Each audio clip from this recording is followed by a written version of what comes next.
ગિરનારમાં 12 વર્ષના બાળક પર સિંહના હુમલાએ અનેક સવાલો ઊભા કર્યા છે। આખરે આવી દુર્ઘટનાઓ વારંવાર કેમ બની રહી છે? શું જંગલોમાં સિંહોને પૂરતો ખોરાક મળી રહ્યો નથી કે પછી માનવ વસાહતો અને જંગલ વચ્ચેનું અંતર ઘટી રહ્યું છે? ગિરનારમાં છેલ્લા 25 દિવસમાં સિંહના હુમલાની આ છઠ્ઠી ઘટના છે, ત્યારે સૌથી મોટો સવાલ વન વિભાગની કામગીરી પર ઊભો થયો છે। હજારો શ્રદ્ધાળુઓ દરરોજ ગિરનારની યાત્રા કરે છે, છતાં જોખમી વિસ્તારોમાં પૂરતી સુરક્ષા વ્યવસ્થા કેમ નહોતી? સિંહોની અવરજવર અંગે વન વિભાગ પાસે પહેલાથી કોઈ માહિતી હતી કે નહીં? નિષ્ણાંતોના મતે જંગલ વિસ્તારમાં માનવ દખલ, સિંહોના વધતા રહેઠાણ અને ખોરાકની બદલાતી ઉપલબ્ધતા જેવા કારણો જવાબદાર હોઈ શકે છે। જોકે ઘટનાનું સાચું કારણ તપાસ બાદ જ સામે આવશે। હાલ વન વિભાગે ગિરનારની નવી સીડી બંધ કરી દીધી છે, પરંતુ પ્રશ્ન એ છે કે શું માત્ર સીડી બંધ કરવાથી સમસ્યા હલ થશે કે પછી વન વિભાગે સુરક્ષાને લઈને વધુ કડક અને લાંબા ગાળાના પગલાં ભરવાની જરૂર ઊભી થઈ છે? અને વન વિભાગની કાર્યવાહી પર સવાલ ઊભા થઈ રહ્યા છે, કારણ કે જે પ્રમાણે ઘટનાઓ ખૂબ વધી રહી છે, છેલ્લા ઘણા વર્ષોથી ગીરમાંથી આવા સમાચારો સામે આવતા રહે છે કે હવે ક્યાંક ને ક્યાંક સિંહો દ્વારા માણસો પર હુમલો કરવામાં આવી રહ્યો છે। અને આજ બધે આપણી સાથે ચર્ચા કરવા માટે વન્ય પ્રેમી પારસ સોજિત્રા જોડાઈ ગયા છે। પારસભાઈ, જંગલમાં સિંહોને પૂરતો ખોરાક મળે છે કે નહીં? કારણ કે દરેકને ખબર છે કે સિંહોની પહેલી પસંદગી ખોરાકમાં તે માણસો નથી, પરંતુ છતાં પણ માણસોનો શિકાર કેમ? આમ તો જોઈએ તો છેલ્લા 1 મહિનાથી આ ખેલ છે જે વધી રહી છે, ચાલુ છે આમ તો અનેક કારણો જોતા હવે એવું લાગે છે આવી જે ઘટનાઓ બની છે, કદાચ આજે જે દીકરાનો જીવ ગયો કદાચ 8મો કેસ છે 1 મહિનાની અંદર, તો જે રીતે બાળકોને સિંહ ઉપાડી રહ્યો છે, તો એનું હવે તો એવું લાગે છે જેનું મજબૂત કારણ એ છે કે હવે એમના માટે પૂરતો ખોરાક નથી। એટલું ફૂડ મેનુ ચેન્જ થયું છે એનું કારણ એવું નથી, એને ભૂખ લાગે છે અને જોઈએ એવો બીજો ખોરાક મળતો નથી, એટલે બાળકો કે માણસો ઉપર હુમલાઓ વધે છે। અત્યારનું કારણ તો એવું જ કહી શકાય। પારસભાઈ, અહીંયા સવાલ એ પણ ઊભો થાય કે બદલાયું કોણ છે? માણસો બદલાયા છે કે પછી સિંહો બદલાયા છે? એ તો એક તપાસનો વિષય છે બેન। મેં ગઈકાલે જ કહ્યું હતું કે એના અનેક કારણો છે। પજવણી પણ એક કારણ છે, રસીકરણ થયું છે એમની પણ તપાસ કરવી જોઈએ। સિંહોનું જે વન્ય પ્રાણી છે, જંગલમાં રહેનારું પ્રાણી છે, ખાસ તો એકલતા પસંદ કરનારું પ્રાણી છે, એને કોઈ એના પરિવાર કે એના ધન કે રહેઠાણમાં કોઈ દખલ કરે એ પણ નથી પસંદ કરનારું વન્ય પ્રાણી છે। તો ક્યાંક ને ક્યાંક એને જે જોઈએ છે એ મળતું નથી, ખોરાક મળતો નથી, એકલતા મળતી નથી, આવા અનેક કારણો છે। અને જે રસીકરણ થયું છે, મને એવું લાગે છે કદાચ એની પણ આડઅસર હોઈ શકે કે બીજી તો નહીં પણ કદાચ આક્રમક બની જતા હોય એવા આડઅસરો પણ ઘણી થતી હોય। પારસભાઈ, લાગે છે ખરા કે રસીકરણ થતું હોય? પારસભાઈ, રસીકરણ થતું હોય તેવું લાગે છે? હા, રસીકરણ થયું છે, 100% થયું છે। બિલકુલ। તો પારસભાઈ, થયું છે, શા માટે થયું છે, એના ફાયદાઓ શું છે, એની આડઅસરો શું છે, એ તો વન વિભાગે જેને આપી છે એને ઓફિશિયલી જાહેર કરવી પડે।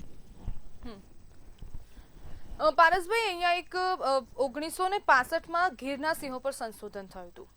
હવે સિંહોનું વર્તન બદલાઈ રહ્યું છે, તે લોકોની ફૂડ જે પ્રમાણે આપ કરી રહ્યા છો, ફૂડ મેનુ ચેન્જ થઈ ગયો છે, તો હવે ફરીથી સંશોધન કરવાની જરૂર છે, અભ્યાસ કરવાની જરૂર છે ગીરના સિંહો પર?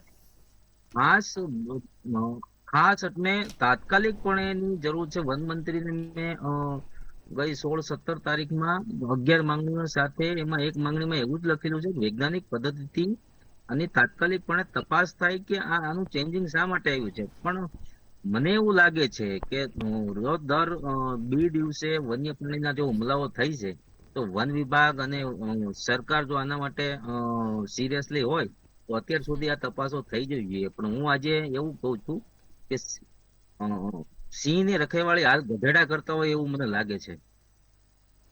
તો હવે આ ગધેડાને બદલવાની જરૂર છે, ખરી રીતે બદલાવવું જોઈએ। આટલા લોકોના જીવ ગયા છે, રોજે રોજ આવી ઘટનાઓ બને છે, નથી કોઈ અધિકારીઓ ઉપર એક્શન લેવાતા। લીલિયા ખાતે જે લાઈન શો કરતા હતા અધિકારીઓ પણ સંડોવાયેલા છે, એ પણ બધાને ખબર છે, તો એક્શન કેમ નથી લેવાતું? સૌથી પહેલા તો વન મંત્રીએ રાજીનામું આપી દેવું જોઈએ। પારસભાઈ, વારંવાર ઘટના બની રહી છે, આપ કહી રહ્યા છો વન મંત્રીએ રાજીનામું આપી દેવું જોઈએ, તો હવે સિંહોની રખેવાળી કોણ કરશે અને સિંહોની સાથે સાથે માણસોની રખેવાળી કોણ કરશે? સૌથી પહેલી જવાબદારી હું માણસ છું તો મારે પોતાને તકેદારી રાખવી પડે.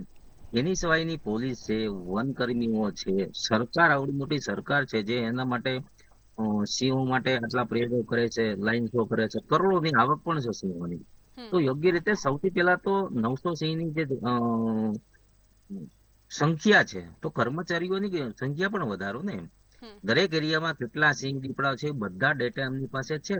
હમ તો કર્મચારીઓની, નાના કર્મચારીઓ એની સંખ્યા વધારો, હમ લોકોને જાગૃત કરો.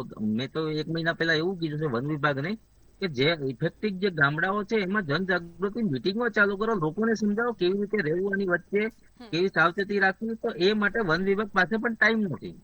હમ જી બિલકુલ. પારસભાઈ, હાલ ક્યાંક સ્થિતિ ગીરમાં એવી છે કે ગીરના લોકો, ખાસ કરીને ગીરના નાગરિકો સિંહને કૂતરાની સમાન ગણતા હોય છે કે ક્યાં તો સિંહ તો હવે કે કૂતરા જેવા થઈ ગયા છે. હવે સિંહ ના બેન, પોતાની એ તો અસલિયત બતાવે છે ત્યારે બધા કહે છે કે સિંહો બદલાઈ ગયા. ના બેન, એવું નથી. હમ હું સિંહોની વચ્ચે જ મોટો થયો છું. હમ અમે ક્યારેય સિંહને પજવણી કરી નથી ક્યારે કૂતરાઓ સમજ્યા. જો કૂતરાઓ સમજ્યા હોત તો આજે 150 માંથી 900 સિંહની સંખ્યા ના થઈ હોત. હમ. આ પરંતુ વિસ્તાર જ ઘણો આપ્યો છે. પારસભાઈ, સ્થિતિ તો છે ને કે આપણે અહીંયા શહેરોમાં રહેતા હોય ત્યારે આપણે જમ્યા પછી આઈસ્ક્રીમ ખાવા જતા હોય, અને અત્યારે ગીરમાં એવું છે કે લોકો આઈસ્ક્રીમ ખાવાની જગ્યાએ સિંહો જોવા જતા રહે છે રાત્રે ખાધા પછી. સ્થિતિ તો છે ને આવી ગીરમાં. ગીરમાં સ્થિતિ છે પણ ગીરમાં રહેનારો માણસ નથી જતો. બહારથી જે લોકો આવે છે અને થોડાક અહીંના લોકલ એવા લોકો હોય, પૈસાના ભીખાઓ, જે 2-5 હજાર, 3 હજાર, 10 હજાર લઈને શો કરાવતા હોય, સિંહો બતાવતા હોય. અમે પહેલેથી જ કહીએ છીએ કે આવા લોકો ઉપર કડક કાયદાકીય કાર્યવાહી કરો, આ બધાને જેલમાં પૂરી દો. આ લોકો જોનારા અને બતાવનારા બંને લોકોના કારણે આજે ગીરના સ્થાનિક લોકો બદનામ થાય છે અને લોકોના જીવ જાય છે. તો આના માટે વન વિભાગ, પોલીસ તંત્ર બધું છે, સોશિયલ મીડિયામાં એના વિડીયો પણ છે, બધાને જેલમાં પૂરી દો. બિલકુલ પારસભાઈ, જોડાવા બદલ આપનો આભાર.